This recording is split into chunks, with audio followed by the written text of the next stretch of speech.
Terima kasih masih bergabung bersama kami di sela-sela Anda persiapkan diri untuk nobar ya Bung Oki, masih kita culik di sini menit-menit nobar ya kan. Betul. Oke, tadi kan kita udah sambil break kita udah dapat bocoran nih Bung Oki, Iya. kita lihat ini prediksi, bukan prediksi lagi, line up-nya udah keluar nih. Sudah keluar. Ya, dari media sosialnya timnas kita ini. Ada PAS, kemudian Asnawi, Ijes ya, Hilgers, Verdong, Patinama, Choaon, Jenner, Witan, dan Strik, dan Ortmangun. Iya. Ya, gimana? Jadi Coach Sintayong melakukan 4 perubahan dari ketimbang lawan Iya, Bahrain iya. di back tengah yang Jago Anda nggak turun ya? tidak ada Jordi Amat. Akhirnya Sen Patinama akan main. Oke. JJ akan di tengah. Di kanannya ada Mils Hilgers.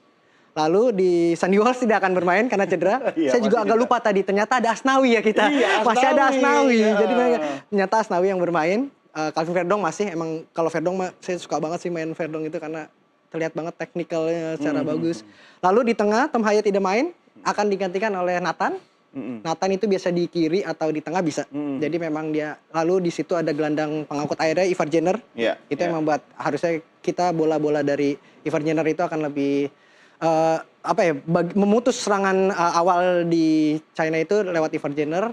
Nathan yang akan mendistribusikannya. Kita berharap seperti itu ya. Oke, dengan komposisi line up seperti ini, menurut Anda apakah Coach STY akan melakukan sesuatu yang revolusioner atau sesuatu yang mungkin based on insting di lapangan? Kira-kira bagaimana? Saya kira akan menurut strateginya kita kalau megang bola pasti akan memainkan 1-2 sentuhan. Karena di situ pun ada Witan. Kita tahu Witan di kanan akan ditemani oleh Asnawi. Ini mereka biasa bermain bareng. Jadi saya pikir bahwa kalau kita bisa menguasai bola, ada aliran-aliran bola yang mungkin cukup lancar lah dalam artian itu. Selama tidak ada kendala lapangan atau hujan atau apa ya. Pemain-pemain kita ini cenderung lebih memainkan bola-bola pendek. Jadi itu akan mencoba kita manfaatkan. Tapi kalau beneran Cina sporadis banget serangannya, saya pikir bahwa kita akan bermain serangan balik. Jadi mengandalkan kecepatan Ragnar atau Rafael atau Witan di depan. Oke, berarti lini mana yang harus kita perkuat ini? Depan, tengah, belakang? Tengah sih. Tengah ya? Tengah dari yang kalau 3-4-3 kita harus 4 pemain ini harus lebih membatasi lah ruang gerak dari serangan awal dari musuh itu di situ. Bahkan sebenarnya kalau kita mau lebih menyerang lagi, kita mempressing mereka dari lapangan mereka sendiri, itu harus dari lini depan. Tapi dari kebiasaan Sintayong, kita akan menunggu sih di belakang. Oke, Bung Oki jangan lupa, Coach STY ini kan kadang-kadang memainkan intuisinya pada saat laga sudah berlangsung. Iya, betul. Ya kan? Betul. Kira-kira akan, ya ini bukan meramal ya, ini bukan klinik, tapi ini kan soal bagaimana seorang coach level internasional bisa membaca peta di lapangan, kemudian tiba-tiba ada perubahan strategi. Iya, yang saya pikir bahwa kembali lagi sebelum Rafael Struijk kemarin mencetak gol ke gawang Bahrain, orang kan selalu berpikir, ini pemain ngapain sih? Baru nggak pernah golin gitu di level senior dia baru 1 kemarin golin di level senior ya. Iya. Tapi akhirnya dia membuktikan bahwa kayak saya melihat Rafael Struijk itu seorang pekerja keras. Itu by design. Iya, pekerja keras, sangat-sangat pekerja keras di lapangan. Itu yang kita nilai bahwa kayak penyerang memang dinilainya dari gol kan. Tapi proses sebelum jadi golnya dia rajin membantu pertahanan. Itu yang dibutuhkan mungkin dari Sintayong. Itu kenapa Rafael Struijk ini selalu main. Tapi kalaupun kita mungkin nanti suatu saat butuh gol lebih banyak atau gimana pun, ya kita masih punya Dimas Derajat meskipun lokal. Ya, tapi artinya saya pikir, itu dengan kesadaran penuh strategi kan, Betul. bukan sesuatu yang Kebetulan. kebetulan iya, gitu kan. Itu berarti Sintayong ingin pemain-pemain kita lebih fight di lapangan. Jadi kita punya Dimas Derajat, tapi mungkin Dimas Derajat tidak punya kemampuan pressing pemain lawan lebih bagus. Tapi Rafael Struijk ini pemain yang rajin gitu, rajin berkeliling. Bahkan golnya aja kemarin dari sisi kiri, sebenarnya dia kan penyerang depan, tapi golnya dari sisi kiri dia mencari ruang, akhirnya bisa pressing bola ke arah yang jauh. Jadi saya pikir bahwa itu yang dibutuhkan dari pemain-pemain kita sih. Artinya dalam kondisi seperti sekarang ini kita harus agresif sejak awal atau kita simpan energi dulu sampai menit keberapa? Saya Mungkin rasa 15 menit pertama kita harus. tidak akan bisa bermain agresif karena memang kondisi pemain kita juga untuk di depan Rafael Struijk itu bukan tipe pemain yang agresif dalam arti eksplosif ya. Witan pun tidak. Jadi kita harus tahu diri juga. Memang yang agresif mungkin kita di lini belakang ada Mesir yang galak banget sama JJ juga yang tenang tapi punya fisikal yang bagus. Tapi kita akan bermain tenang saya pikir. Struijk bukan agresif tapi lebih ke ekspresif. Tapi gaya, benar. Yang penting di lapangan seperti apa. Jadi saya pikir bahwa kita akan tetap bermain 1-2 sentuhan, tidak agresif. Cuman kalau serangan balik mungkin itu akan kita coba mudah-mudahan sih Kelvin Verdong sama Asnawi itu akan rajin ya. Asnawi punya sisi agresif itu. Saya pikir bahwa kalau dia benar lagi dalam performa terbaiknya dia akan bisa membantu Witan di sisi kanan dengan Ya. sangat baik saya pikir. Nah, dengan tambahan energi baru bagi timnas, artinya kan kelebihan tim Garuda kita ini kan mereka dengan cepat, mudah adaptasi dan membangun komunikasi yang baik. Iya. Nah, itu sebagai sebuah keunggulan. Tapi tim tuan rumah juga tidak bisa kita nafikan gitu loh, Iya. Oki kan? Bagaimana Anda membaca komunikasi antar pemain timnas Tiongkok sendiri? Kalau dari Tiongkok kita tidak tahu ya gimana. Iya, maksudnya ketika melihat di lapangan gitu. Oke, jadi saya pikir bahwa nanti Tiongkok mungkin akan lebih berusaha untuk memainkan strategi yang dituin pelatih seperti apa. Saya pikir bahwa kembali lagi saya bilang lagi Tiongkok akan memainkan sepak bola menyerang mungkin ya sambil berharap memanfaatkan keunggulan di kandangnya mereka sendiri karena kan yang kita tahu bahwa pemilihan King Dao ini kan lebih pada supaya Indonesia lebih kecapean karena jauh banget ternyata.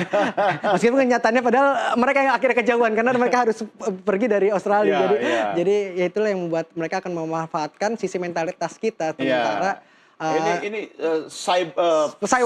Cywar betul. Iya kan, Cywar. Cywar Tapi dari Tiongkok. kalau dari statementnya Pak Sumarji dan beberapa diskusi sebelumnya, kita sangat confident bahwa timnas kita ini, tim Garuda kita ini tidak mudah dipengaruhi oleh perang psikologis begitu kan? Iya memang kalau dari saya melihat bahwa ya kembali lagi beda mental pemain kita yang sudah lama di Eropa, digembleng di Liga Belanda kebanyakan Iya. Itu yang membuat mereka tidak akan ya maaf bukannya meremehkan tim lain, cuman saya pikir bahwa kalau saya jadi pemain saya pikir bahwa saya levelnya harusnya sudah di Eropa. Iya. Saya tidak bermain mungkin di Belanda, tapi akhirnya Iya. saya memilih Indonesia dan saya akan berhadapan dengan negara Asia yang secara di atas kertas itu Iya, masih di bawah Eropa. Jadi harusnya mental mereka itu lebih tinggi. Iya, mentalnya lebih berkelas, mentalnya lebih berkelas, tapi gimana supaya mereka tidak terlalu overconfidence. Oke, kenapa akhirnya Witan? Kalau kita lihat pertandingan terakhir sama Bahrain, kan sesuatu yang harusnya kita harapkan banyak dari Witan ternyata tidak bisa diwujudkan begitu kan? Iya, karena Witan mainnya sangat sedikit sih lawan Bahrain, karena hanya berapa menit terakhir sebelum menggantikan Tidak maksimal. Malik Rizaldi. Jadi akhirnya sekarang mungkin Coach STY akan memilih Witan untuk ya kebetulan ya seperti saya bilang bahwa di sana ada Witan. Kebetulan Sandy Walsh cedera, akhirnya memainkan Asnawi. Saya pikir bahwa kolaborasi antara Witan dan Asnawi ini akan dimanfaatkan oleh STY ketimbang kita di situ Malik Rizaldi dan Asnawi. Jadi yang lebih sering bermain kan Witan dan Asnawi ketimbang Malik dan Asnawi. Jadi saya pikir itu. Ntar kalau Witannya mungkin permainannya tidak berkembang atau gimana, masih ada Marcelino Ferdinand juga bisa dimainkan. Artinya untuk laga malam ini Witan Anda berharap akan seperti apa? Kalau yang sama Bahrain kan mungkin durasinya kurang. Iya. Saya pikir Witan akan memberikan efek passing-passing kejutan. Nah itu. Passing-passing kejutan yang bisa itu yang dimanfaatkan. tidak kita dapatkan sama Bahrain. Betul. Itu kita tidak mendapatkan peluang banyak ya lawan Bahrain ya. Meskipun secara ball position nggak kalah jauh lah, cuman beda sedikit. Tapi peluang-peluang itu yang kita tidak dapatkan. Jadi saya berharap bahwa Witan itu bisa memberikan umpan-umpan terobosan tajam yang itu bisa dimanfaatkan oleh Ragnar. Karena Ragnar kita tahu ini pemain biarpun kecil, dia melawan back setinggi Hari Sotar yang punyanya Australia, masih tetap bisa fighting. Itu yang kita harap. Ragnar ini punya apa ya? Punya semangat juang dan juga positioning yang bagus. Buktinya lawan Bahrain dia bisa memposisikan dirinya di situ mencetak gol pertama buat kita. Oke, soal kapten kita, Asnawi. Kapten kita pakai Asnawi apa Jaijus saya nggak tahu. Asnawi kan? Asnawi akhirnya. Asnawi. Oh Asnawi akhirnya karena Asnawi bermain ya. Paling senior. Iya kalau nggak ada Asnawi Jaijus kayak waktu lebaran Jaijus. Asnawi ini dia akan sebagai ajang pembuktian dia. Karena memang kedatangan Sandy Walsh, Eliano Render dan nanti juga ada Kevin Ding, itu semuanya di posisinya dia loh. Jadi di posisinya dia di sayap kanan meskipun Kevin Ding bisa dipakai di back tengah, begitupun Sandy Walsh ya. Jadi saya pikir bahwa Asnawi ini akan mencoba menunjukkan bahwa di STY ini bukan bapak angkat ya dalam artian dia memang punya kualitas sehingga terus dipilih oleh STY. Jadi saya pikir dia akan bermain mati-matian karena siapapun pemain Indonesia pengenlah menciptakan sejarah meraih kemenangan pertama di putaran ketiga fase kualifikasi Piala Dunia ini. Pas akan kerja keras nggak sih lawan Tiongkok? Pas saya pikir atau santai aja? akan sedikit kerja keras lah saya pikir. Karena memang ya tergantung gimana di lini belakang kita sih. Heeh. Tapi kan kata Anda yang harus diamankan lini tengah. Betul, kalau Ya lini kan? tengahnya Kalau aman, tengahnya bolong, itu yang harus belakang kita harapan antisipasi. terakhir, heeh. Pas ini ya mungkin ya habis 5 atau 10 tembakan lah, tapi dari 10 itu mungkin nggak ya semuanya on target, tapi total shoot Tiongkok mungkin belasan tembakan, tapi kita tahu berapa yang on target, yang kita harus antisipasi ada Wule. Tapi kita juga harus memanfaatkan kekurangan timnas Cina. Timnas Cina ini dari 12 kali kejebolan, dia 4 kali lewat set piece dari free kick ataupun corner. Iya, Itu yang iya. harus kita manfaatkan saat kita mendapatkan situasi bola mati. Terakhir kan tangannya masih belum terlalu pulih ya. Agak sedikit cedera. Siapa? Pas. Kiper. Oh, Martin Pas. Tapi iya mungkin saya pikir bahwa tim pelatih tentu tidak akan mengambil resiko lah. Iya. Kalau misalkan dia nggak bisa menangkap, tidak mungkin dia akan menjaga gawang. Salahnya itu krusial, kuncinya di tangan. Jadi Iya, saya kan? pikir kalau Martin Pas bermain ya otomatis harusnya kondisinya mungkin tidak 100% tapi 99% saya harap bahwa dia bisa bermain. Ini penting sekarang kalau kita bahas soal wasit nih. Ini wasitnya Omar Al-Ali. Ya, Dari ini sama-sama bukan sama-sama dari WA, orang Timur Tengah kan yang iya. kalau kita bahas soal komplainan kita lawan Bahrain kemarin ya kan. Nah, bagaimana ini, Bung? Saya belum tahu bagaimana track record wasit ini, cuman saya pikir bahwa dengan adanya tekanan ini karena kita nggak tahu situasi yang terjadi nanti seperti apa ya. Kalau kita bercandaan adalah bercandanya aja berpikir bahwa mudah-mudahan wasitnya yang lihatlah apa yang dirasakan wasit yang lalu. Jadi dia akan mengambil keputusan yang benar-benar netral ya. Tapi beda federasi. Iya, beda federasi dalam artian dia akan mengambil putusan yang benar-benar netral. Meskipun mungkin kita tidak tahu di belakangnya apakah ada main belakang atau gimana. Enggak, Bung Oki, Anda mau mengatakan bahwa jangan macam-macam sama supporter Indonesia begitu ya? Iya. Jadi kita tahu ya itu sampai mengeluh gitu kan Iya. Federasi Bahrain karena Tapi ada kan ancaman. kita tidak boleh terintimidasi kalau boleh saya memilih kata itu oleh faktor wasit begitu Iya, kan. betul. Ya, asas fairness, kemudian sportivitas dan sebagainya. Kita miliki semua itu gitu kan. Iya. Tapi mungkinkah ketika wasit itu main-main itu bisa memengaruhi? Pastilah kalau kita pemain sudah merasakan 90 menit di lapangan itu capek loh. 90 menit di lapangan tapi hasilnya tidak sesuai yang dia melihat ya dari sisi pemain, melihat ada ketidakadilan di lapangan itu membuat pastikan pemain frustrasi gitu. Iya, iya. Jadi itulah yang membuat kita pun kemarin pemain pun saya rasa dengan tingkat mereka protesnya itu masih wajar dari pemain kita. Tidak ada yang bertindak anarkis, bahkan yang saya tahu yang paling vokal adalah Sen Patinama justru ya kan yang sambil ngejar wasit atau siapa gitu ofisial di luar mau menuju ruang ganti. Sementara Pak Sumarji kita tahu kemarin sempat menerima kartu merah karena protes, tapi dia bagus. Dia menolong daripada Coach Sintayong kena kartu merah lebih repot, mendingan saya aja lah yang maju pasang badan. Gitu loh. Jadi dalam arti kita ini sudah di arah level sepak bola yang lebih dewasa, lebih profesional untuk timnasnya ya. Ya, Jadi kita timnasnya ya. Timnasnya. Anda belum bicara secara holistik ya, kita bicara perserikatan, penonton, supporter ya betul. kan. Jangan lupa pemain ke-12, penonton itu penting. Betul. Untuk level timnas kita sudah mengarah ke arah, menurut saya sudah mengarah ke arah yang lebih profesional. Kita punya banyak pemain dari Eropa, didikan Eropa yang kita tahu harusnya lebih dewasa ya dalam menyikapi sebuah pertandingan atau ketidakadilan di lapangan. Jadi saya pikir bahwa ya apapun wasit selama tidak benar-benar parah banget. Ya. Jadi saya pikir artinya pemain bisa. untuk menghindari drama-drama mau dari mana datangnya, dari pemain Tiongkok atau dari wasit, apakah tidak seharusnya 15-20 menit pertama kita agresif, kita hajar minimal ada 1 gol dulu begitu? Ya itu mungkin saya sejujurnya tidak tahu karena kita tidak tahu apa ya.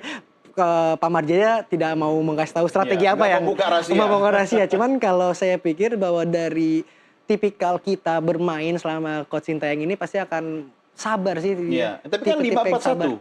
5-4-1 saat bertahan. Tapi saat menyerang kita bisa 3-4-3. Tapi tergantung seberapa cepat Calvin Verdong dan Asnawi ini nanti bisa membantu lini serang.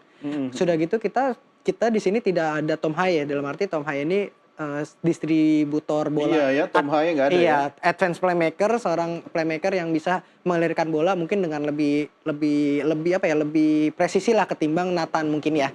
Dari skillnya yang dia miliki. Jadi Ivar Jenner sini bukan seorang playmaker murni, dia seorang ball playing midfielder yang akan lebih fokus ke pertahanan untuk mematikan serangan lawan. Jadi saya kira kita di sini hanya punya Nathan buat berkreasi sambil berharap Ragnar ataupun Witan bisa membantu lebih ke lebih deep ketimbang mereka Oke. lebih ke sayap. Jadi Apa yang bisa Anda harapkan dari Orat Mangun dalam kondisi tadi itu, dia harus lebih apa? dia harus lebih eksplosif dalam artian saya tidak meragukan fisik dia karena di fisik dia emang lumayan bagus tuh untuk lari 90 menit. Saya berharap dia bisa lebih ke dalam bermain. Kalau dia ada celah buat menusuk keluar, ada celah misalkan back sayap lawan itu lebih maju, dia bisa bermain melebar untuk membuka ruangan pemain lagi untuk masuk. Tapi kalau kita bertahan, saya rasa kita harus lebih deep, lebih ke tengah. Karena di kanan kita udah punya Calvin sama Asnawi untuk menghalau serangan dari sayap. Ya, playmaker siapa? Nathan kemungkinan. Nathan ya. Nathan akan jadi playmaker. Ivar akan lebih fleksibel bermain, mungkin akan memutus serangan lawan tugas utamanya. Oke, banyak yang mengatakan ini adalah laga yang menentukan ya bagi timnas kita. Pertanyaan saya, ini menentukan untuk ke arah yang lebih baik atau malah bisa jadi U-turn, bumerang? Menentukan karena menurut saya menentukan untuk hasil ke depannya karena kan dari 6 Maksudnya soal skor atau? soal peluang lolos. Oke. Karena dari 6 tim ini kan ntar akan diambil langsung 2 itu peringkat 1 atau sama 2 itu akan langsung lolos ke Piala Dunia. Peringkat 3, 4 ini akan masuk ke zona playoff selanjutnya. Jadi saya pikir bahwa kita akan mengincar 4 besar ini. Mengincar 4 besar otomatis kasarnya kalau kita hitung-hitungan bisa kita butuh 8 atau 9 poin lah buat 4 besar. Mungkin ya, ini hitung-hitungan kasar saya mungkin. Jadi dengan artian bahwa nanti kita sudah 3 poin sekarang. Kita butuh kemenangan lagi nanti melawan Cina mungkin ya. Cina, taruhlah Cina 2 kemenangan kalau kita ambil, tambah 6 poin. Ya udah berapa Udah deh? 9. Kira-kira berapa? Udah 9, tambah Bahrain 1 misalkan Oke. pas kita di kandang, 12. Kita 12 Kita harusnya kan harus aman. bersuara keras di grup ini kan. Betul, Itu karena- kuncinya. Artinya ya. ini malam ini pertandingan yang vital Harus dan penting. harus dimenangkan. Ya, harus dimenangkan. Untuk kita menjaga asa peluang lolos ke Piala Dunia. Iya, ini judul sudah gede nih. Waktunya menang Garuda. Jadi malam ini nih nggak ada pilihan ini. Harus menang. Harus menang. Ya, tapi harusnya berapa skornya? Saya pikir akan tipis 1-0 atau 2-1 mungkin. Oke, 1-0 moderat ya. Tapi mungkinkah kita 2-1? Mungkin kalau Cinanya terlalu eksplosif menyerang, kita akan memanfaatkan serangan balik yang bisa jadi berbuah gol. Karena lawan Bahrain pun kita golnya itu yang satu dari situasi set piece awalnya, lalu beberapa bola ke belakang lah, pada akhirnya di crossing lagi kan. Lalu yang kedua, gol kedua kita dari serangan balik. Jadi itu yang bisa kita manfaatkan. Oke, 2-1 ya. 2-1 insya Allah. 2-0 lah. Boleh ya, aman. 2-0 aman. Oke, baik Bung Oki. Terima kasih. Sama-sama, Ya, Bung saya Dedi. tahu Anda sudah deg-deg kapan saya menutup diskusi kita karena harus segera kembali untuk nobar ya. Nobar, benar sekali. Oke, jadi dalam waktu kurang lebih 30 menit lagi kita akan segera kick off ini dan tentunya saya, Anda dan juga penonton kita sangat optimistis tim Garuda kita akan berjaya di Tiongkok pada Amin, pertandingan malam ini. Bung Oki, terima kasih. Sama-sama, Bung Ya, Dedi. salam sehat.